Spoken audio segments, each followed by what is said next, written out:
نبی مومنوں پر زیادہ حق رکھتا ہے ان کی جانوں سے بڑھ کر، یا نبی اہل ایمان کی زیادہ قریب ہے ان کی جانوں سے بڑھ کر۔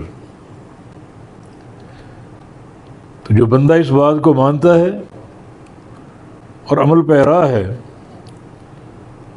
اس کا ایمان بڑا قابل تعریف اور مضبوط ہے کہ نبی کو اپنی جان سے بڑھ کر درجہ دے، حق دے، محبت کرے۔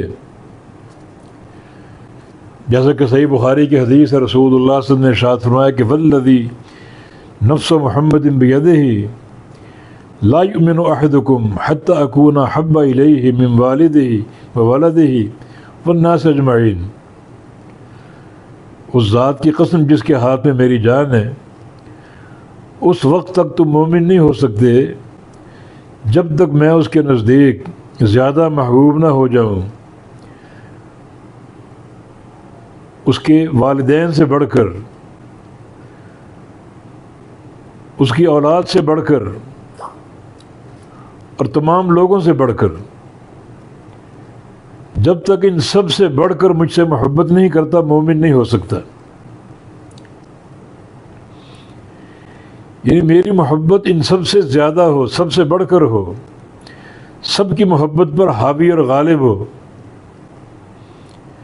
جو بندہ مجھ سے محبت نہیں کرتا وہ مومن نہیں ہے، اور جو محبت تو کرتا ہے مگر اس کی محبت اولاد یا ماں باپ کی محبت سے کم ہے، وہ بھی مومن نہیں ہے۔ اور جو محبت تو کرتا ہے مگر اس کی محبت اولاد کی محبت کے برابر ہے یا والدین کی محبت کے برابر ہے، وہ بھی مومن نہیں ہے۔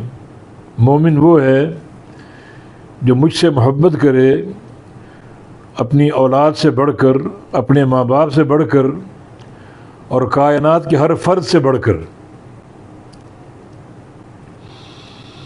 اس حدیث میں اپنی جان کا ذکر نہیں ہے، مگر ایک اور حدیث میں یہ مسئلہ حل ہوتا ہے۔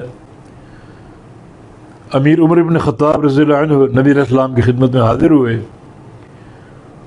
اور عرض کیا کہ آپ میرے نزدیک ہر شے سے زیادہ محبوب ہیں الا نفسی، بس سوائے اپنی جان کے، بس میری جان کے علاوہ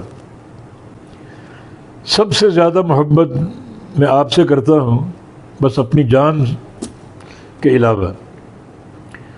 تو رسول اللہ صلی اللہ علیہ وسلم نے ارشاد فرمایا کہ عمر نہیں، یہ بات غلط ہو گئی۔ لا یؤمن احدکم حتی اکون احب الیہ من نفسہ، اس وقت تک تم مومن نہیں ہو سکتے جب تک اپنی جان سے بڑھ کر مجھ سے محبت نہ کرو۔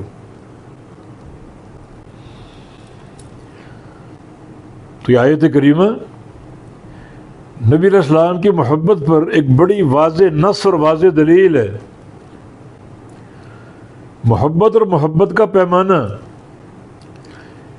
کہ اللہ کے رسول کی محبت، اللہ کے رسول کا حق ہر محبت سے بڑھ کر ہو، ہر حق سے زیادہ ہو۔